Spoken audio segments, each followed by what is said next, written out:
Hello दोस्तों, नमस्कार। मैं हूं सतीश शर्मा। आप देख रहे हैं एवरी नीड।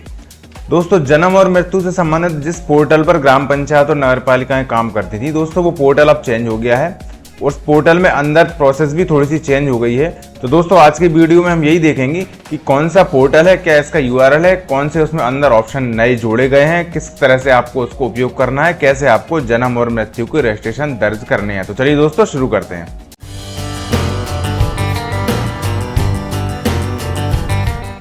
दोस्तों, जो नया पोर्टल लॉन्च हुआ है वो मैंने आपके सामने ओपन कर रखा है। इसका यूआरएल आप देख लीजिए यहाँ पे dc.crsorgi.gov.in। ये आप गूगल पे टाइप करेंगे या फिर डायरेक्ट यूआरएल पूरा आपके ब्राउजर में सर्च करेंगे तो इस तरह से ये पेज आपके सामने खुलेगा। ये पूरा नया जन्म और मृत्यु वाला जो पोर्टल है उसका नया पेज इस तरह से दिखेगा। इसमें आप लॉगिन के लिए आप राइट साइड कॉर्नर में ऑप्शन दिया है। यहाँ पे आप जनरल पब्लिक भी लॉगिन यहाँ पे कर सकते हैं अपना यूजर आईडी बनाने के बाद। उसके अलावा सेकंड वाला जो ऑप्शन आ रहा है फंक्शन रीच के लिए, इंस्टीट्यूशन के लिए, वो आपको ग्राम पंचायत और नगर पालिका यहाँ से लॉगिन करेंगी। ठीक है, यहाँ पे आपको इसी ऑप्शन पे क्लिक करना होगा लॉगिन करने के लिए। यहाँ पे आपका यूजर आईडी, पासवर्ड और कैप्चा ये आपको ऑप्शन मिलेगा डालने के लिए। ये एंटर करने के बाद आपको लॉगिन बटन पे क्लिक करना होगा। जैसे ही दोस्तों आप लॉगिन पे क्लिक करते हैं, संबंधित जो रजिस्ट्रार हैं उनके मोबाइल नंबर पर ओटीपी पहुंचा है, ओटीपी एंटर करना है। उसके बाद फिर से आपको लॉगिन पे क्लिक करना है। दोस्तों, लॉगिन के बाद इस तरह से आपको इंटरफेस दिखेगा। यहाँ पे जन्म रजिस्ट्रेशन करने के लिए, मतलब बर्थ सर्टिफिकेट के लिए आपको रजिस्टर्ड बर्थ वाला ऑप्शन मिलेगा। इसी तरीके से डेथ के लिए आपको यहाँ पे रजिस्टर्ड डेथ का ऑप्शन मिलेगा। अभी फिलहाल मेरे पास एक मृत्यु प्रमाण पत्र बनाना है मुझे, इसलिए मैं रजिस्टर्ड डेथ वाला एक पूरा आपको जानकारी लाइव करके आपको बता रहा हूँ। बाकी ऑप्शन आपको लगभग बिल्कुल सेम मिलेंगे। जन्म प्रमाण पत्र में वही ऑप्शन, वही चीज़ें यूज होंगी जो मृत्यु प्रमाण पत्र वाले पेज में रहेंगी। 4 तरह के पेज आपको सामने दिखेंगे, 4 कैटेगरी में आपको पूरा पेज फिल करना है। लेकिन उससे पहले दोस्तों, आपको जो आपका प्रोफाइल है, प्रोफाइल आपको मिलेगा यूजर मैनेजमेंट में। यहाँ पे आपको जिसके लॉगिन से आप ये काम कर रहे हैं, जिसके लॉगिन से आप रजिस्ट्रेशन करेंगे, चाहे जन्म का हो चाहे मृत्यु का हो, उसमें आपको उसके सिग्नेचर, मतलब उस उप रजिस्ट्रार के सिग्नेचर आपको वहाँ पे अपलोड करना होगा पहले, क्योंकि वो हर रजिस्ट्रेशन पे आपको सिग्नेचर उसमें लगाने होंगे। तो उसके लिए सबसे पहले हम यूजर मैनेजमेंट पे जैसे आप क्लिक करेंगे, आपके व्यू प्रोफाइल का एक ऑप्शन मिलेगा। व्यू प्रोफाइल पे आप जाएंगे तो आपका प्रोफाइल यहाँ पे ऑलरेडी फिल दिखेगा, मतलब पूरा रजिस्ट्रार का पूरी जानकारी फिल दिखेगी। इसमें नीचे की साइड एक जगह मिल रही है आपको डॉक्यूमेंट अपलोड करने के लिए, सिग्नेचर अपलोड करने के लिए। तो यहाँ पे आपको वो सिग्नेचर जो उप रजिस्ट्रार के हैं सचिव या नगर पालिकाओं में, उनके आपको सिग्नेचर स्कैन करने के बाद यहाँ पे अपलोड, ब्राउज एंड अपलोड वाले बटन से अपलोड करना है। उसकी साइज आप यहाँ पे देख सकते हैं, विड्थ और हाइट जो साइज दे रखी है इसी साइज में आपको अपलोड करना होगा। मैं आपके अपलोड भी करके बता देता हूँ कि मैंने यहाँ पे ऑलरेडी स्कैन करके रखा हुआ है। ये मैंने वो फाइल यहाँ पे ब्राउज की और ये आपके सामने यहाँ पे दिख रही है। अब वापस होम पेज पे जाने के बाद आप फिर से आप उसी पेज पर आ जाते हैं, होम पेज पर। अब यहाँ पे आपको रजिस्ट्रेशन करके मैं आपको एक बता देता हूँ। दोस्तों, यहाँ पे आपको यदि जन्म प्रमाण पत्र बनाना है तो यहाँ पे देखिए बर्थ का ऑप्शन मिल रहा है और यहाँ पे सेकंड वाला ऑप्शन आपको मिल जाएगा रजिस्टर्ड बर्थ। इस ऑप्शन से जाकर दोस्तों आप जन्म प्रमाण पत्र का रजिस्ट्रेशन पंजीयन कर सकते हैं। इसके अलावा जब आप डेथ का रजिस्ट्रेशन करेंगे, जैसे डेथ वाला ऑप्शन आपको ये वाला मिल जाता है। यहाँ पे आपको रजिस्टर्ड डेथ, इस पे आप जैसे क्लिक करेंगे तो लगभग वो सेम कॉलम रहते हैं। वही 4 तरह की स्टेज, 4 तरह के पेज आपको यहाँ पे मिलेंगे और फॉर्म में कोई ज्यादा इसमें अंतर है नहीं है, सिर्फ मृतक की जानकारी आ जाती है। वहाँ पे पिछले वाले पेज में, पिछले वाले जो फॉर्म में था वो जन्म के संबंध में जानकारी रहती है। मृतक का नाम, माता का नाम, पिता का नाम, पति पत्नी जो भी है उनका नाम, मोबाइल नंबर, मेल आईडी यदि हो तो डाल सकते हैं, एड्रेस उनका, इसी तरीके से उनका परमानेंट एड्रेस और उसका सूचना दाता का नाम। ये हालांकि मेरे पास एक केस है तो मैं ये पूरा पेज फिल करके आपको बता देता हूँ। दोस्तों, मृत्यु प्रमाण पत्र का ये मैंने पूरा पेज एक फिल कर दिया है। अब इसके बाद नेक्स्ट स्टेप पे जाने के लिए आपको यहाँ पर नेक्स्ट पे क्लिक करना होगा। आप चाहें तो इसको सेव एज ड्राफ्ट भी कर सकते हैं, बाद में आप इसको अपडेट कर दें। यदि आपको कंटिन्यू काम करना है तो आपको नेक्स्ट पे क्लिक करना होगा। नेक्स्ट पे जैसे ही हम क्लिक करेंगे दोस्तों तो देखिए सेकंड वाले टैब पे हम आ जाते हैं। अभी पहली वाले टैब लीगल इन्फॉर्मेशन हम फिल कर रहे थे, सेकंड टैब पर आ जाते हैं। अब कुछ जानकारी आपको दोस्तों इसमें फिल करना होगा। आपकी एड्रेस दिया गया है, शैक्षणिक योग्यता है उसकी मृतक की, कुछ अन्य सूचनाएं भी हैं, इनको सबको आपको टिक लगाना होगा। कुछ डॉक्यूमेंट यहाँ पे अपलोड करने के लिए आ रहा है तो जिन पे स्टार लगा हुआ है वो डॉक्यूमेंट भी आपको दोस्तों अपलोड करना होगा। इसमें address proof of the place of death, यहाँ पे आपको एड्रेस प्रूफ जो है उसकी पीडीएफ अपलोड करनी है। हालांकि आप जेपीजी भी कर सकते हैं, पीडीएफ भी अलाउ है इसमें, 8 MB से कम साइज की रहना चाहिए। इसके अलावा यदि इस पे स्टार लगा होता form 4A death supporting form, इस पे भी फिल करना होता आपको। और एडिशनल डॉक्यूमेंट यदि कोई हो तो वो भी आपको यहाँ पे अपलोड कर सकते हैं। मतलब एक आपको यहाँ पे डॉक्यूमेंट टाइप में यहाँ पे एड्रेस प्रूफ अपलोड जरूर करना होगा। उसके लिए आपको सिस्टम में आप सेव करके रख लें और ब्राउज एंड अपलोड करके यहाँ से चूज फाइल करने के बाद आप उसको अपलोड कर सकते हैं। यदि और भी डॉक्यूमेंट्स आपको कोई एक्स्ट्रा अपलोड करना है तो यहाँ पे आपको ऑप्शन भी दिया गया है ऐड मोर, यहाँ पे आप क्लिक करके नए डॉक्यूमेंट्स भी अपलोड कर सकते हैं। ठीक है दोस्तों, अब आप चाहें तो इसी स्थिति में सेव एज ड्राफ्ट कर सकते हैं इस फॉर्म को, और यदि आपको कंटिन्यू करना है तो फिर आपको नेक्स्ट पे क्लिक करना होगा। जैसे ही नेक्स्ट पे क्लिक करेंगे आप नेक्स्ट वाले मतलब थर्ड वाले पेज पर आ जाएंगे। यहाँ पे कुछ कंफर्मेशन, लीगल इन्फॉर्मेशन की कंफर्मेशन है। इसके बाद फिर आपको सेकंड वाले पेज की कंफर्मेशन आपको लास्ट वाले पेज पे मिलेगी। तो यहाँ पे आप पूरी जानकारी एक बार चेक कर लें। इसके बाद फिर से आपको नेक्स्ट वाले बटन पे क्लिक करना होगा। इस पर जैसे ही आप क्लिक करेंगे लास्ट वाले पेज पर पहुंच जाएंगे जिसमें आपको स्टैटिकल इन्फॉर्मेशन को कंफर्म करना है। इसमें भी दोस्तों आपको वो सारी जानकारी मिलेगी जिसमें जो आपने स्टैटिकल इन्फॉर्मेशन मतलब पेज नंबर सेकंड पे फिल की थी उसकी जानकारी दोस्तों आपको यहाँ पे क्रॉस वेरीफाई करने के लिए दिखेगी, तो वो आप चेक कर लें पूरी। यहाँ पे आपको एक ऑप्शन मिलेगा प्रमाण पत्र विकल्प। इसमें आपको 3 तरह के ऑप्शन मिल रहे हैं, इंग्लिश, हिंदी एंड बोथ। मतलब किस भाषा में आप इसको सर्टिफिकेट को जनरेट कराना चाह रहे हैं उसके संबंध में। आप चाहें तो बोथ भी सिलेक्ट रहने दें जिसमें सर्टिफिकेट में हिंदी और इंग्लिश दोनों में रहेगा। आप चाहें तो उसको इंग्लिश अकेला भी कर सकते हैं, इंग्लिश अकेले में वो सर्टिफिकेट जनरेट होगा। इसके अलावा रिमार्क का कोई ऑप्शन है, इसमें इस संबंध में कोई आप जानकारी फिल करना चाहें, टिप्पणी डालना चाहें तो डाल सकते हैं। इसके बाद नीचे आपको एक चेकबॉक्स मिल रहा है, इसको टिक लगाना है। इसके बाद आपको यहाँ पर रजिस्टर्ड पर क्लिक करना है। जैसे ही आप इस पर क्लिक करेंगे यहाँ पे आपको सिग्नेचर के लिए दोस्तों ऑप्शन आएंगे। अभी फिलहाल ई साइन वाला बटन काम नहीं कर रहा है ऑप्शन, इसमें ऐसे इस पर जैसे ही हम क्लिक करते हैं यहाँ पे मैसेज आ रहा है सर्विस अनअवेलेबल, मतलब ये उपलब्ध नहीं है फिलहाल। लेकिन आपने जो पहली स्टेज में जो काम किया था, प्रोफाइल में आपके स्कैन किए हुए सिग्नेचर अपलोड किए थे, उसका यूज दोस्तों आपको यहाँ पे करना है। उसके लिए आपको स्कैन सिग्नेचर इस पर क्लिक करना है। तो जो आपने सिग्नेचर वहाँ पे स्कैन करके रखे होंगे वो आपको यहाँ पे दिख जाएंगे। अब इसको आपको सबमिट करना है।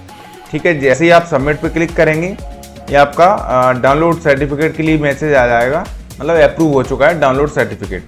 अब दोस्तों ये सारी प्रोसेस करने के बाद अब आपको उसका प्रिंट कहाँ से लेना है वो भी मैं आपको बता देता हूँ। उसके लिए दोस्तों यहाँ पे देखिए आपको बर्थ और डेथ ये दोनों तरह के बटन जो मिल रहे हैं, आप हालांकि आप सर्च भी कर सकते हैं, डेथ के ऑप्शन में जाके आप सर्च करके भी आपका रजिस्ट्रेशन वो प्रिंट कर सकते हैं, डेथ सर्टिफिकेट या बर्थ सर्टिफिकेट। यहाँ पे आप डायरेक्ट भी ऑप्शन आपको दिया गया है। इस पर क्लिक करने के बाद आपको देखिए नीचे ऑप्शन मिल रहे हैं 3 तरह के सर्च एप्लीकेशन के संबंध में, with in 7 days, 8 to 15 days या फिर 15 दिन से ज्यादा। अभी आप जो करंट में आपने यूज किया है वो 7 दिन के अंदर अंदर जो भी आपने सर्टिफिकेट जनरेट किए होंगे, सबमिट किए होंगे, उसके लिए आपको विद इन 7 डेज वाले बटन पे ये क्लिक कर देना है। जैसे ही आप इस पर क्लिक करेंगे अब आप नीचे की साइड जाएंगे तो आपको शोइंग डेथ इवेंट्स, इसमें आपको सेकंड वाला बटन मिल रहा है सेल्फ रिपोर्टेड एप्लीकेशंस। इस पे आप जैसे क्लिक करेंगे तो पिछले 7 दिन में जितने भी रजिस्ट्रेशन आपने डेथ से संबंधित किए हैं, क्योंकि अभी हम डेथ का सर्च कर रहे हैं, इसी तरीके से आप बर्थ भी कर सकते हैं। ठीक है, यहाँ पे आपको वो डिटेल आ जाएगी, यहाँ पे एप्लीकेशन नंबर सारी जानकारी आपको यहाँ पे दिख रही है। और यहाँ पे आपको डाउनलोड, ये एक्शन में आपको डाउनलोड वाला एक बटन मिल रहा है, इस पे आपको क्लिक करना होगा। ये देखिए जैसे मैंने क्लिक किया ये सर्टिफिकेट जनरेट हो गया है और यहाँ पे नीचे आपको डाउनलोड वाला बटन मिल रहा है, इस पे आपको क्लिक कर देना है और आपका सर्टिफिकेट पीडीएफ फॉर्मेट में डाउनलोड हो जाएगा। मैं इसको आपको ओपन करके भी बता देता हूँ। ये देखिए इस तरह से, चूंकि हमने इंग्लिश लैंग्वेज उसमें सिलेक्ट की थी, ये पूरा इंग्लिश में जो भी आपने डिटेल आपने फीड की है वो सारी जानकारी से संबंधित ये पूरा सर्टिफिकेट मृत्यु प्रमाण पत्र जनरेट हो गया है और इसमें बाकायदा वो सील सिग्नेचर यहाँ पे दिख रहे हैं। अब इस पर मैनुअली सील लगाने की आवश्यकता नहीं है, ये पूरा आप प्रिंट करके संबंधित जो भी है उसको आप ये दे सकते हैं। इस तरह से आपको डेथ सर्टिफिकेट जनरेट करना है। और ये सारी जानकारी दोस्तों जो मैंने बताई है डेथ सर्टिफिकेट की, वही लगभग सेम टू सेम आपको बर्थ सर्टिफिकेट जो जन्म प्रमाण पत्र है उसके लिए उपयोग में लाना है। उसमें जो जानकारी फिल करनी है, एड्रेस वगैरह और जन्म दिनांक वगैरह, वो सब जानकारी फिल करने के बाद इसी प्रोसेस से, बिल्कुल सेम प्रोसेस से आप उसका रजिस्ट्रेशन सबमिट करेंगे और सर यहाँ बर्थ पे जाके सर्च करने के बाद आप उसको प्रिंट डाउनलोड करेंगे और प्रिंट करके आप उसको संबंधित को देंगे। अब दोस्तों इस पोर्टल में वह चीज़ आपको बता रहा हूँ जिसमें बहुत सारे साथी परेशान हो रहे हैं, और वो है रसीद नंबर, रसीद की संख्या। जी हाँ, चाहे मृत्यु का प्रमाण पत्र हो चाहे जन्म का प्रमाण पत्र हो, यदि 21 दिन से पुराना, मतलब पुराना वाला कोई भी सर्टिफिकेट जनरेट करने जा रहे हैं वो, तो ये जो दोनों तरह के रजिस्ट्रेशन में आपको पता है 4 तरह के पेज हैं, 4 तरह के पेज फिल करने रहते हैं। पहला पेज लीगल इन्फॉर्मेशन का फिल करने के बाद जब सेकंड वाले पेज पर आते हैं तो यहाँ पे देखिए यदि पुराना कोई रजिस्ट्रेशन होता है तो उसमें एक जगह आपको रसीद संख्या, रिसिप्ट नंबर ये डालना होता है। अब जो साथी लोग बहुत सारे जो ये काम कर रहे हैं वो कोई सा भी रसीद नंबर डाल रहे हैं, सभी रसीद नंबर इनवैलिड रसीद नंबर आ रहा है। जैसे हम सबमिट कर रहे हैं तो इनवैलिड आ रहा है, गलत आ रहा है। अब इसका सॉल्यूशन क्या है वो आप ध्यान से समझ लीजिए। इसके लिए आपको मीनू में आना पड़ेगा। यहाँ पे आपको एक बटन मिलेगा फी एंड अकाउंट डिटेल्स, इस पे आपको जाना है। आपको जो काम करना है पहला और दूसरा जो है वो उसमें फीस देख सकते हैं किस चीज की कितनी फीस है। मतलब यदि पुराना कोई भी काम संबंधित व्यक्ति को कराना होगा तो उसको आप जो भी जिस चीज की फीस निर्धारित है शासन द्वारा वो ये आपको फीस यहाँ पे दिख जाएगी। वो फीस दोस्तों उसको जमा करना होगा, उसके बाद उसकी एंट्री हमको यहाँ पे करना होगा। उसके बाद जो रसीद का नंबर जनरेट होगा उसको दोस्तों हमको वहाँ पे डालना होगा। एग्जाम्पल मैं आपको एक बता देता हूँ। जैसे यहाँ पे थर्ड वाले ऑप्शन पे आपको आना है, ऐड/व्यू पेमेंट डिटेल। इसके बाद आपको एक जगह ऑप्शन मिलेगा जनरेट पेमेंट रिसीप्ट, इस पे आपको जाना है। यहाँ पे जिस व्यक्ति ने जो रसीद जो अमाउंट जमा किया है या करना है वो दोस्तों आपको यहाँ पे डालने के बाद उसको सबमिट करेंगे तब उसका एक नंबर जनरेट होगा। उदाहरण के लिए दोस्तों मैंने एक पेज भर दिया है, एप्लीकेंट ने हमें टेस्ट लिख दिया, टेस्टिंग के लिए हम ये कर रहे हैं। किस वजह से इसमें ऑप्शन मिल रहा है आपको बर्थ सर्टिफिकेट यदि पुराना हो या बर्थ सर्टिफिकेट में नाम जुड़वाना हो या विदेश का सर्टिफिकेट हो या अडॉप्शन हो या स्टिल बर्थ हो, इस तरह के ऑप्शन आपको मिल रहे हैं। जैसे डेथ का है तो एग्जाम्पल डेथ सर्टिफिकेट में हमको पुराना सर्टिफिकेट इशू कराना है, जनरेट कराना है। उसको डेथ सेलेक्ट कर लिया। इसके बाद उसका कारण कितने दिन से पुराना है या और कोई इसमें रीजन है, डुप्लीकेट कॉपी उसको चाहिए, मतलब यहाँ से वो कारण आप सिलेक्ट करेंगे। जैसे 22 से 30 दिन के बीच का ये एग्जाम्पल के लिए अपन ले रहे हैं, 22 से 30 दिन पुराना ये मृत्यु हो गई है, उसका सर्टिफिकेट मतलब बनाना है।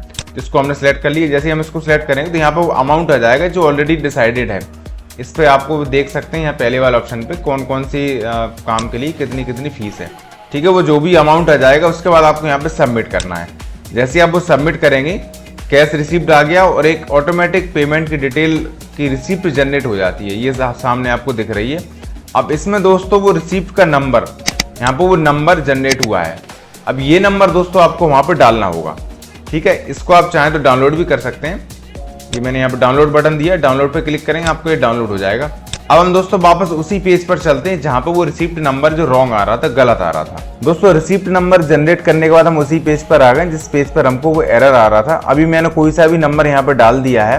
अब इसके बाद मैं जैसे ही इसको नेक्स्ट पे क्लिक कर रहा हूँ तो यहाँ पे मैं बता देता हूँ आपको। देखिए ये रेड कलर से आ रहा है मैसेज कि इनवैलिड रिसिप्ट नंबर।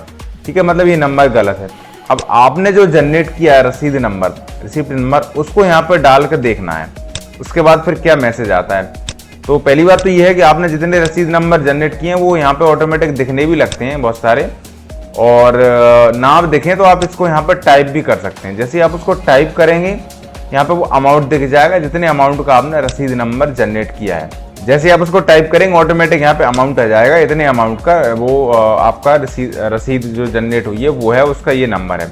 अब अपन ये आगे बढ़ के देखते हैं, नेक्स्ट करके देखते हैं क्या अब अभी भी वही एरर आ रहा है या फिर जानकारी सेव हो रही है। मतलब ये तो आप समझ गए मेरे ख्याल से कि रसीद नंबर यहाँ पे वही डालना है जो हम ये वाले इस वाले ऑप्शन से फी एंड अकाउंट डिटेल्स में जाके थर्ड वाले ऑप्शन से जो रसीद जनरेट करेंगे, रिसीप्ट नंबर जनरेट करेंगे, उसको दोस्तों आपको यहाँ पे एंटर करना होगा। ठीक है, अब मैं नेक्स्ट करके आपको बता देता हूँ एक बार। जैसे ही मैं नेक्स्ट पे क्लिक करता हूँ, ये देखिए जानकारी सक्सेसफुल हो गई है और हम थर्ड स्टेज पे थर्ड पेज पर आ गए हैं। मतलब इस तरह से आपने जो रिसीप्ट नंबर गलत आने का जो मैसेज आ रहा था वो इस तरह से आप उसका सॉल्यूशन कर सकते हैं। ठीक है दोस्तों, मुझे उम्मीद है जानकारी आपको समझ आ गई होगी। यदि फिर भी कोई डाउट हो तो आप कमेंट बॉक्स में टाइप करके पूछ सकते हैं। मैं कोशिश करूंगा सभी जानकारी, सभी सवालों के आपको प्रॉपर जवाब मिले। ठीक है दोस्तों, आज के लिए बस इतना ही। अपने साथियों के साथ वीडियो को शेयर जरूर करें ताकि नए पोर्टल पर काम किस तरह से करना है उनको जानकारी मिले। सभी को नमस्कार, बहुत बहुत धन्यवाद।